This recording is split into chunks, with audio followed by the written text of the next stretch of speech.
বাজেটের একটা নির্দিষ্ট ব্যাকরণ আছে, আমরা যেন খেয়াল রাখি। এটা ব্যাকরণ সব কিছুতেই আছে, কিন্তু বাজেটের ব্যাকরণটি বেশ জটিল এবং এটি সাধারণভাবে বোঝা খুব মুশকিল। এটা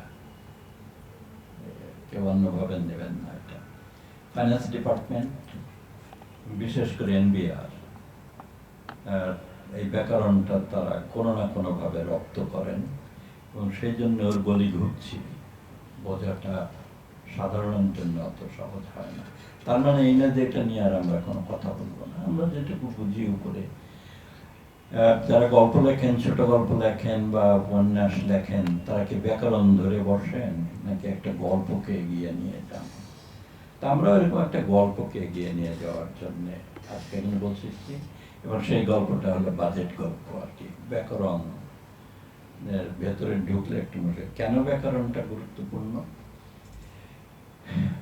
এই যে অনেকেই বলেছেন যে একটা উচ্চাভিলাষী বিশাল একটা বাজেট দেওয়া হয়েছে, 9,38,000 কোটি টাকা একটা বাজেট দেওয়া হয়েছে, এবং আমার মনে হয় যে ওটা প্রপোর্শন কি হবে তা জানি না, কিন্তু দুই দিকেই বলা হয়েছে। কেউ বলেছেন একটু উচ্চাভিলাষী, একটা আমি যতটুকু শুনেছি অনেকে বলেছেন যে না, উচ্চাভিলাষী কেন বলার দরকার আছে, একটা অভিলাষ অবশ্যই আছে, তবে এটা উচ্চ অভিলাষী নাকি নিম্ন অভিলাষী সেভাবে না দেখে আমরা মনে করি যে কেন উচ্চ অভিলাষী বলা হচ্ছে, বিকজ 2,43,000 কোটি টাকার একটা ঘাটতি বাজেট। এটা এই টাকাটা আসবে কোথার থেকে?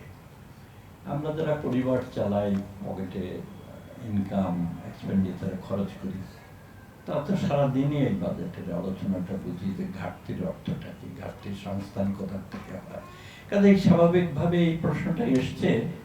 সরকার উত্তর দিয়েছেন যে এটা আমি আনবো এনবিআর থেকে প্রধানত, এবং সেখানে আবার অনেকে বলেছেন যে এনবিআর এর ইতিহাস তো বলে না যে সে এটা আদায় করতে পারবে। তারপরে আবার অন্যদের বলতে শুনেছি না, আগে পারে নাই, কিন্তু এইবার তাদেরকে টার্গেট দেওয়া হয়েছে এবং তাদের মতামত নিয়েই এটা করা হয়েছে। সত্য মিথ্যা তো আবার যাচাই করার কোনো উপায় নেই। যদি আসলে কোনোভাবে তারা সম্মতি দিয়ে থাকেন যে আচ্ছা ঠিক আছে, শতভাগ না হলেও কিন্তু অনেকখানি এগোনো যাবে, তাহলেও আমি মনে করি এটা একটা অগ্রগতি।